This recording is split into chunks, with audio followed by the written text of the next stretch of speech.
if you asked me growing up to list 100 professions that I would be interested in, it was not on my list of top 100. Somehow I gravitated back. Yeah. It's a family disease. Yeah. You know. So after I got out of the military, I lived in Israel for 6 years, and we moved back. I flew for Delta for a little bit, and then my brother and my dad had retired. My brother and my dad and I said, let's get the band back together and let's go build some stuff. So that's awesome. We've done it together since 1997. Wow. Yeah. Wow. That reminds me of you ever seen the movie Step Brothers? Yeah. Yeah. He's talking to which ends up being the mom, and she goes, what does your son do? And he goes, well, he keeps saying he's going to get in the family business. And she goes, but you're a doctor. He goes, I know. I've tried to tell him. I mean, I love Will Ferrell. It's so funny. But that's really cool. And I know I met you through my dad. Right. So I did not follow the family footsteps. I'm not an architect, but I'm glad that he is, because it allowed me to meet you and have you here this morning. So market district development, how many people are on board? What's the size of the company? Well, and we're like most developers, you're pretty, you stay pretty tight. I mean, like even the early Trump and business only had like 8 people in his office. So right. We only have there's five of us. Sure.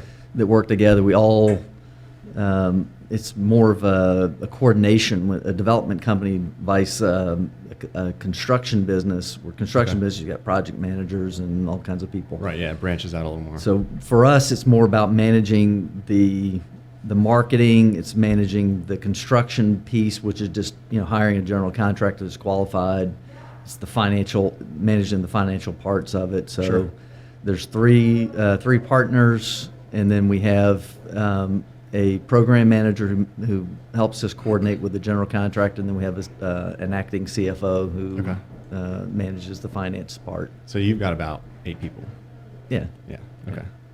So we're and then everything else is subcontracted out. Like we hire your dad to design buildings for us, and that's half of it. Just sitting around envisioning.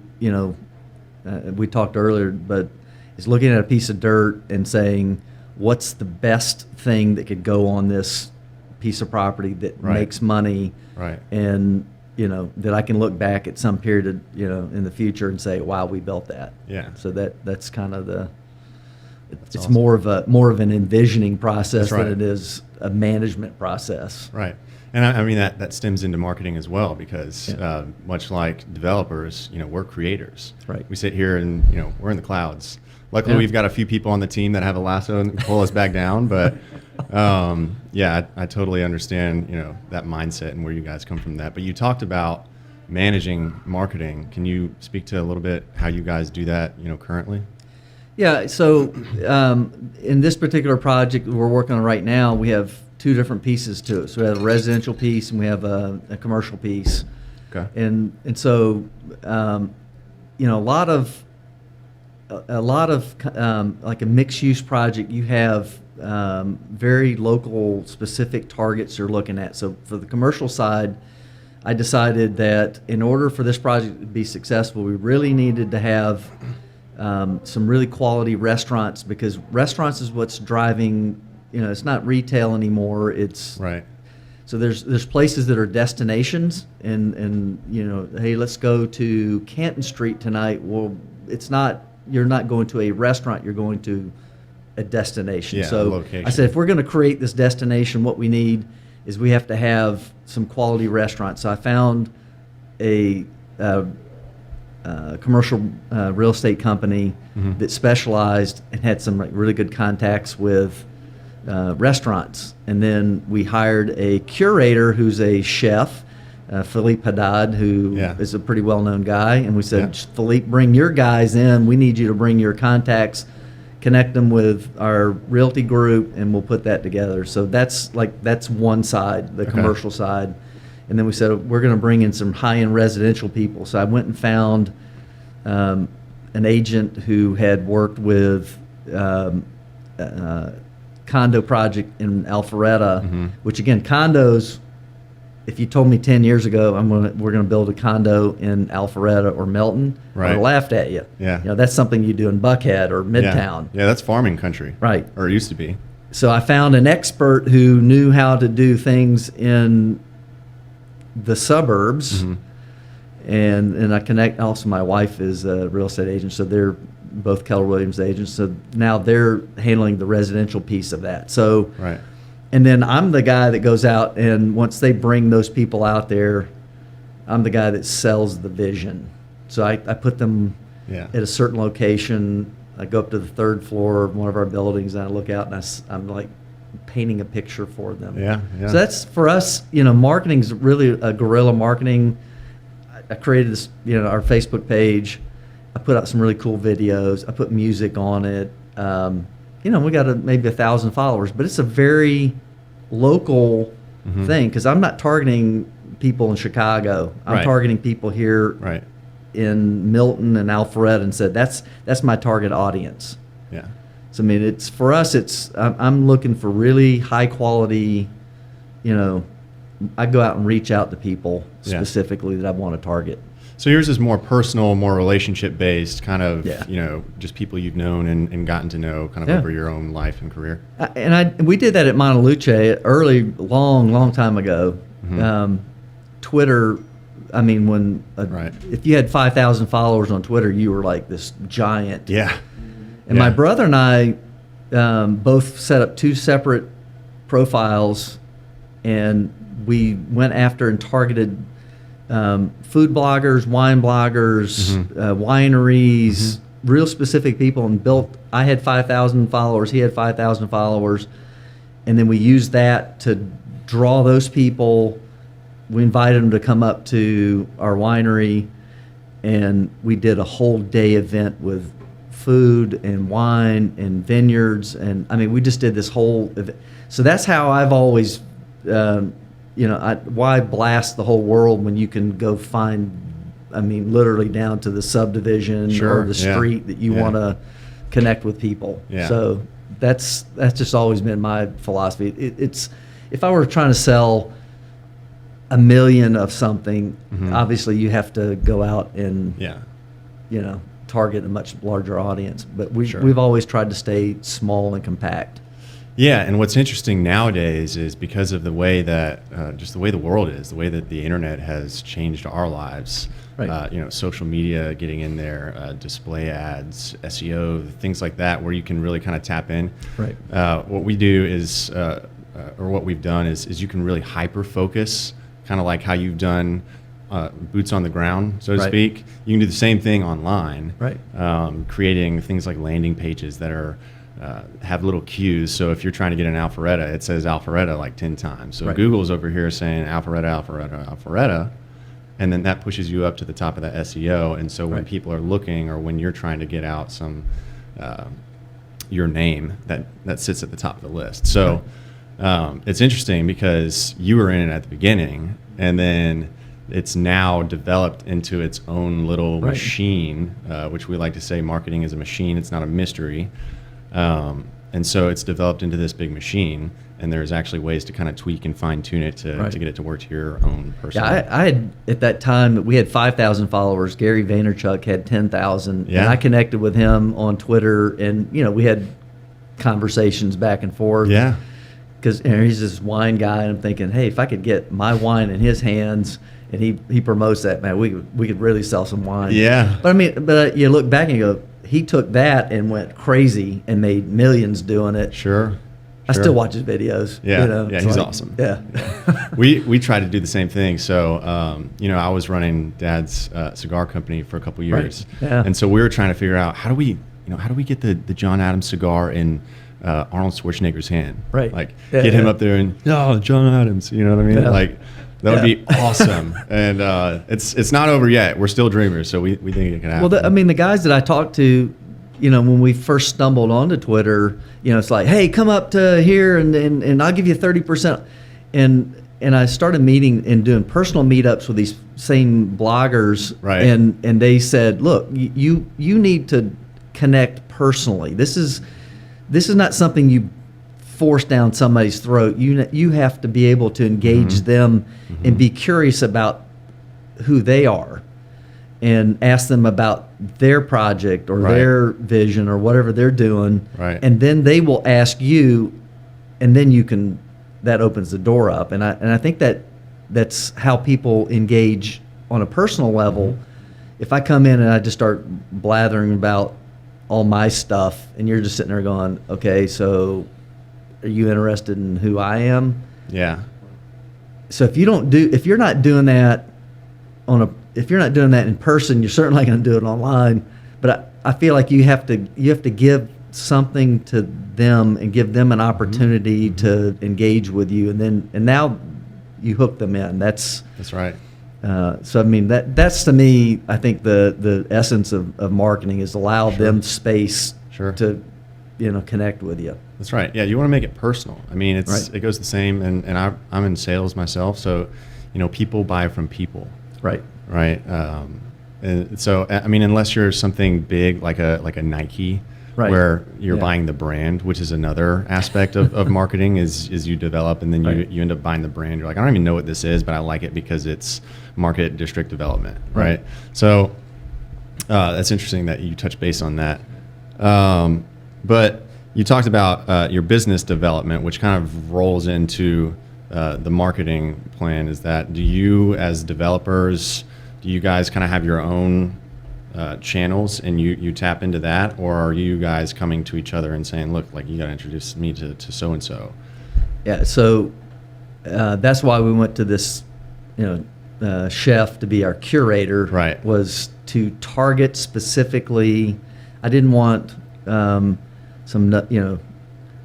not any offense to anybody that has a barbecue place, but I didn't want some no-name barbecue place to be in my. That's just not who we were. So we needed to bring in some really high-quality chefs that were willing to step outside of Buckhead or out of Midtown. And ironically, the whole COVID situation and unrest in town has actually created an environment for people to say, you know what? Maybe we ought to get out of town and go out to where our customers are, because the customers who drove in from Alfred or Milton or Roswell are now more staying home. Their office is at their home, so they're not coming to Midtown and then going to dinner with their clients. They're meeting their clients, if they do, outside, close to their house. Right. And we've really seen quite a number of like really high-end restaurateurs and chefs that we're going to see out there. In fact, a guy who has been, a nightclub owner, bar owner, really kind of infamous guy, Billy Allen, is relocating. He's selling his business and relocating his jazz club. Wow. And it's like there's never been a live venue like that in the suburbs. Yeah. Certainly not in Milton. And it's going to be it's going to be a real draw, because he brings real live music, not just the guy strumming some guitars with some monotone voice. I've seen a couple of his bands that he puts out, and they're really good. Wow. When is that supposed to happen? I hope we're going to open up, see him open up in December or January. Oh wow, that's pretty soon. Yeah, the building's nearly complete, and I'm just waiting for him to get his permits for his bar. Are you involved in that, or you just know him? He was actually one of the friends of Philippe, and Philippe sold him the vision, and then he came out and met with us, and I sold him the vision. Now he's an evangelist for me. There you go. He's telling all his friends, you got to come out and see this really cool project in Milton. Yeah. This is where it's happening. Yeah. So, I mean, truthfully, that's how Buckhead happened. I mean, Buckhead wasn't a cool place. It was a place you went hunting, I mean, and then it became a cool place to be. And I think it still is, obviously, but sure. I think that small towns are now reestablishing themselves and their identity, but it's an identity that's different from the one that the 1950s version of Alfred or there was no Milton, but the identities back then were just small towns, were the little small businesses and retail. Now they become these destinations for really cool restaurants and art galleries and antiques and Sure. and now more nightclub type stuff. Yeah, yeah. And I think it's a quirky version of a 1950s town. Yeah. And I think that's really going to start playing in Atlanta, because I think people, when I grew up, people ask you, where are you from? I said Roswell. And in the 90s, early 2000s, people had asked you the same question. You said, well, I'm from Atlanta, because that's something that people knew. Yeah. And now I'm back to, I live in Alpharetta. My business is in Milton. Mm-hmm. I'm doing work in Woodstock. Yeah. And that's more of an identity. Sure. And that identity has kind of reestablished itself because Atlanta just became too big and ubiquitous. Sure. Just you got downtown, Buckhead, Midtown, and then everything else was just this blob of suburbia. Yeah, yeah. And I think now you see that reestablish itself just bit by bit. And it's really kind of cool, because those little towns Mm-hmm. can recreate what people were looking for in Midtown and Buckhead, Right. except local. Back to where you live. You don't have to move. Yeah. Yeah, it's almost a little bit of like nostalgia, Mhm. probably, because you're getting into this and you're saying, oh, I remember what this was like to get a new town and Right. the new feel, and there's Right. new restaurants and new places to go. I mean, Alpharetta has that vinyl record store. Yeah. So like you can go in and buy that. You normally wouldn't see that unless you go to like Little 5 Points. Right. Right. So Yeah, that it's is quirky fun. retail that works. Yeah. It's, again, interesting destination restaurants. It's music. It's all those things combined. A really good friend of mine moved from this massive home in which I think his closet was 1,000 square feet, and gosh. his 2-story closet. And he moved to downtown Alpharetta in like a 2,500 square foot townhome Right. that was probably the size of his master bedroom and closet. And I asked him why, and he said, because I can walk over here, play cornhole in the square at Alpharetta City Center. My office is in the little work share that's there. Right. He goes, I don't even need a car. I'm my whole life now is right here. My cousin Steve, he did the same thing. He lives right down the street. Yep. He said, I sold my car. My wife's got a car. If I need a car to go somewhere, I can rent one for the day for $25. Why would I own a car with insurance and gas and payments and whatever? Yeah. It's walkable. And I hate the term walkable. It's a walkable location. Mm-hmm. But that's what towns were. They were places you lived. You walk to the grocery store, you walk to the pharmacy, you walk to lunch. Yeah. And it wasn't because it was cool, walkable. It just, that's the way life was. Yeah, it's just ease of access. Yeah. You talk about how are we going to solve the transportation problem in Atlanta? I'll tell you how. You live in downtown Alpharetta, downtown Woodstock, downtown Milton or Roswell. Yeah. And you walk to work and you walk to, restaurants, and Yeah. that's the solution. It's Yeah. not build more railroads and Yeah. Create more Mayberries. Yeah. Hey, Barney. decentralize your city. Yeah. That's actually happening, I think, in downtown Atlanta as well. You have little areas that became cool areas, Pont City Market, Yeah. and all the stuff that grew up around that, the Beltline, Krog Street, all those things are all destinations that created, these pockets of community.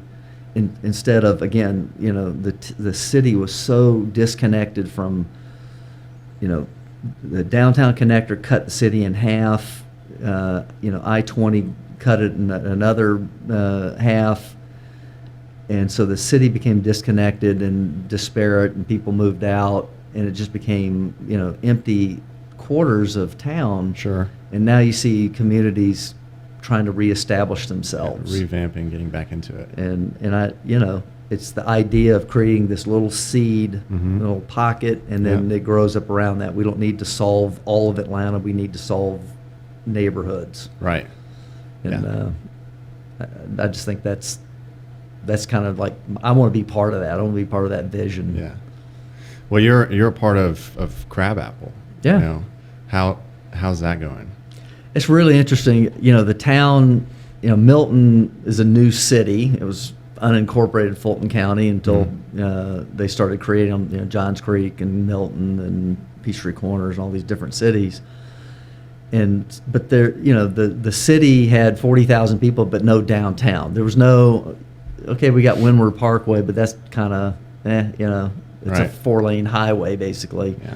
And Milton had a vision to move its city hall to the Crabapple area, and they created this historic Crabapple overlay district, and then built the road that goes through Heritage Walk and built the infrastructure basically Right. for it to happen. And then they created an environment, an environment that would encourage development, but in the right way. They created a vision maybe 5, 6, 7 years ago of what Crabapple should look like. Right. Right. But they didn't regulate it to the point where they said, you must do this. They just, here's our vision, here's an outline, you fill it in. And all of a sudden, I'm telling you, overnight, this city is exploding. Yeah.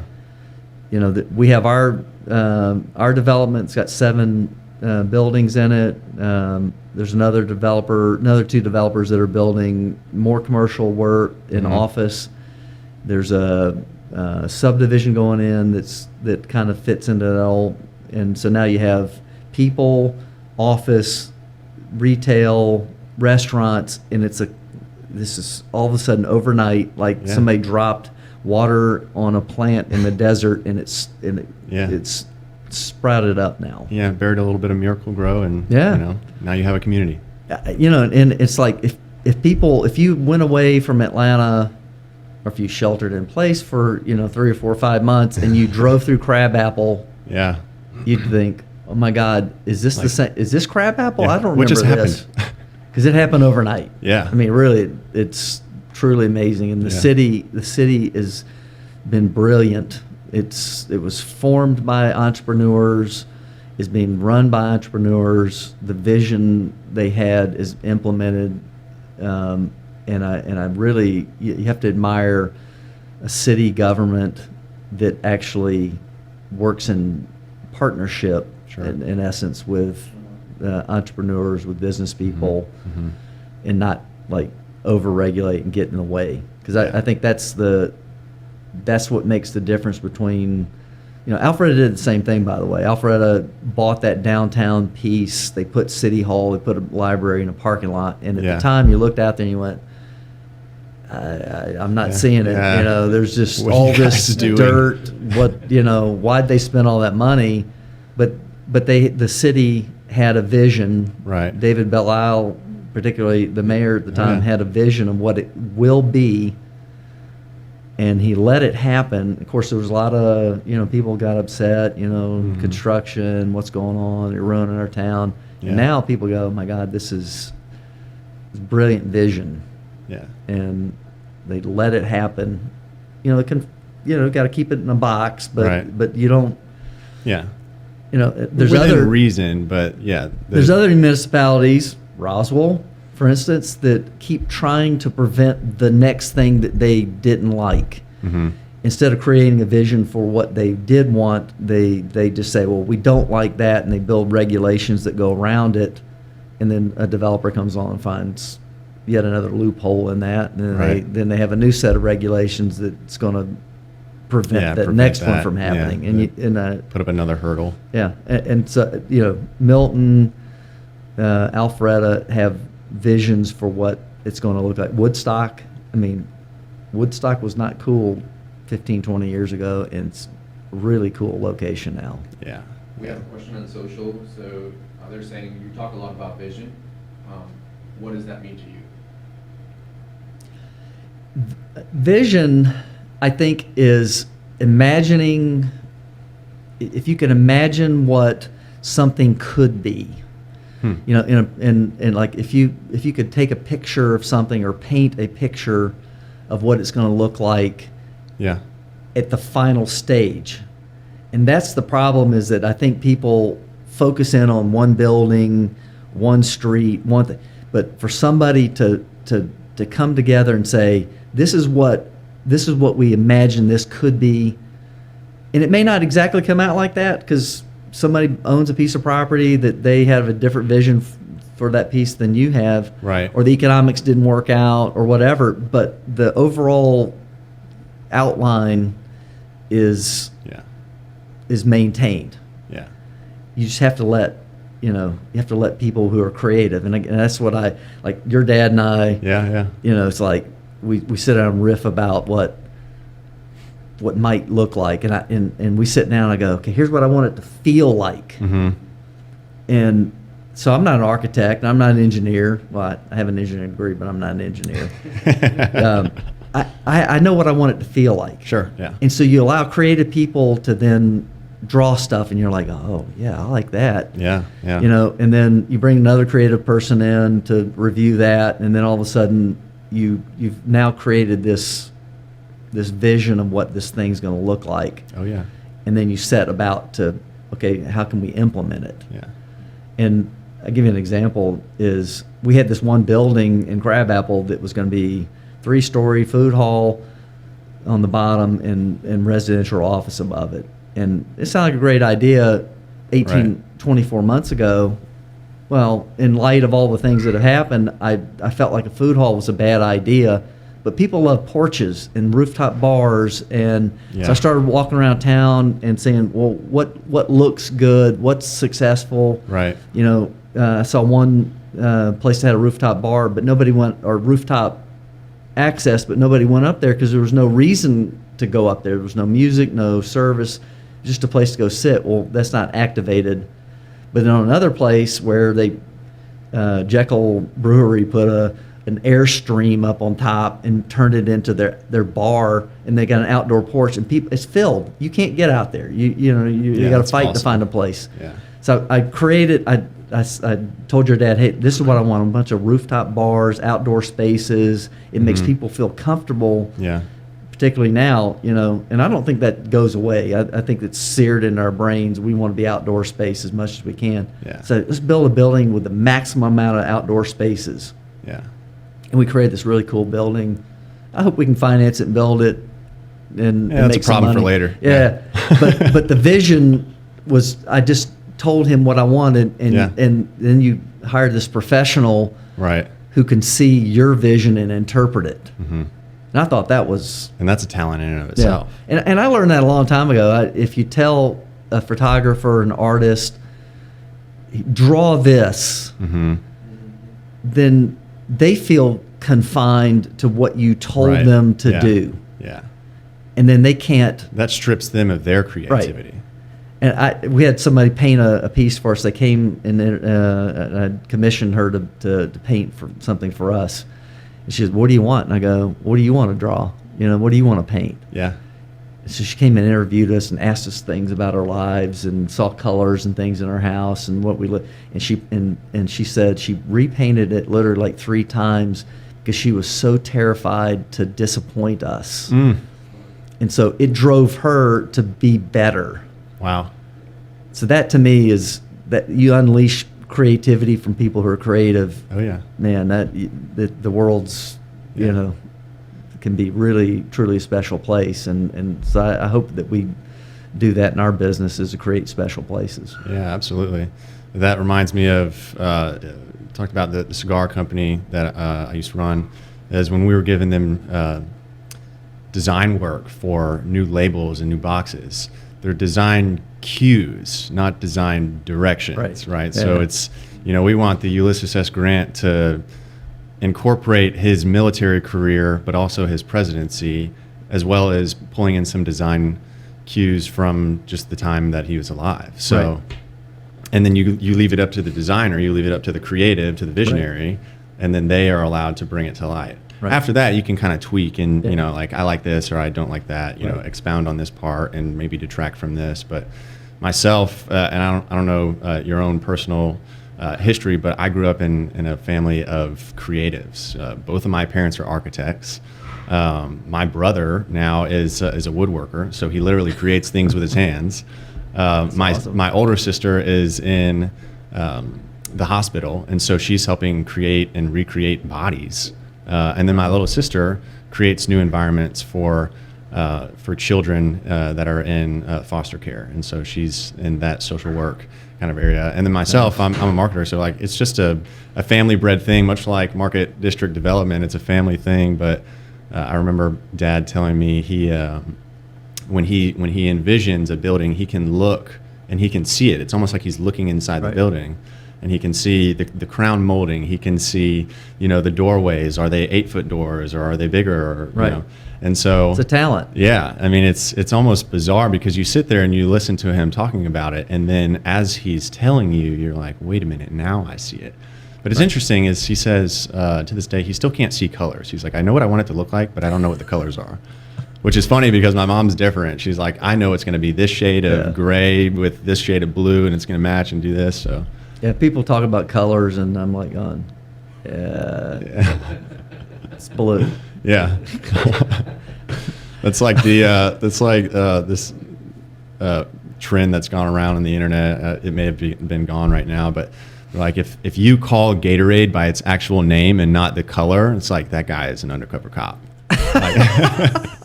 Like if you call it Arctic Blue and it's not just light blue Gatorade, like there's something fishy about this guy. So like, yeah, I question, Mom, are you an undercover cop? Like, how do you know colors?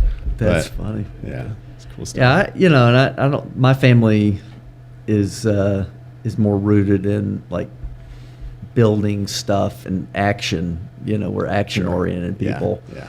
Got to do something. Yeah, it's like you and you're running. Like you got to get up and do it. Yeah, no, I mean, but it's like I allow creative people to give me what it is that we're going to do, and then we're going to implement it. I love building things. I love seeing the to watch the building go up, to see the vision implemented in the end, and you literally get to see your dreams come true.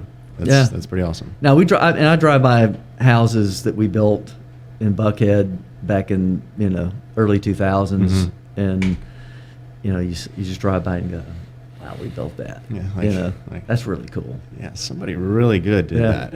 Yeah, we had somebody argue with us one time. Said, no, that house has been there for like 40 years. We're like, no, we built it like 10 years, 5 years ago or 10 years, whatever it was. And they're like, no, it's always been there. We're like, I hate to tell you, it's not. It's like, I can show you the paperwork. That's funny. The building that Dad designed in downtown Alpharetta is the really tall Liberty Hall. Yeah, it looks like it's been there for 300 years, but it's been what, 3 or 4 or 5 years now. Yeah, that's a real talent and that's what my family's always done, is try to create something that looks like it was part of the fabric of what was always there. Right. Yeah. In the first 2 buildings that your dad designed for us, in Crabapple's not like this upscale town. It's not something that's highfalutin. It's Crabapple. Yeah.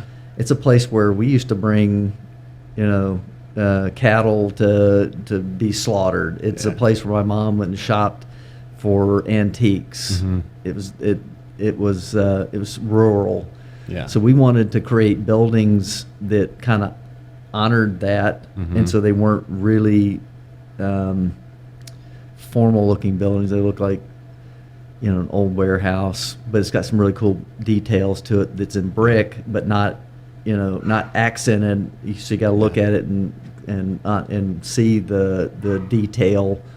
But they look like, and I'm pretty confident that when this is all said and done, people are going to drive by, go, that building's been here probably since the 50s or the 60s. Yeah. And it's an art to do that, because you can build some really soulless buildings that make more money maybe, or you could do something that's just so over the top that you look at it and you go, well, that doesn't really fit the character of the the neighborhood. Yeah, we're not here to change the community, just to expand it. Right. Yeah, that's cool. Well, Brent, we're getting close to time. Thanks so much for coming out this morning and braving the traffic, Atlanta traffic. Luckily, it's not as bad as it was, before March and February. But yeah, glad you could come out. Sorry it took so long. No. But before we close, I do want to say, and I'm sure my viewers would agree, thank you for your service. That Appreciate means a lot to me personally, but as well to the rest of our citizens here in the U.S. So that's awesome. But Appreciate it. Brent Beecham, Market District Development. You guys are watching The Jungle, where marketing reigns king, and I'm your new host, Dakota Ward. Thank y'all for joining us this morning. And Brent, it was a pleasure. Yeah, thank you. Appreciate the time. Absolutely.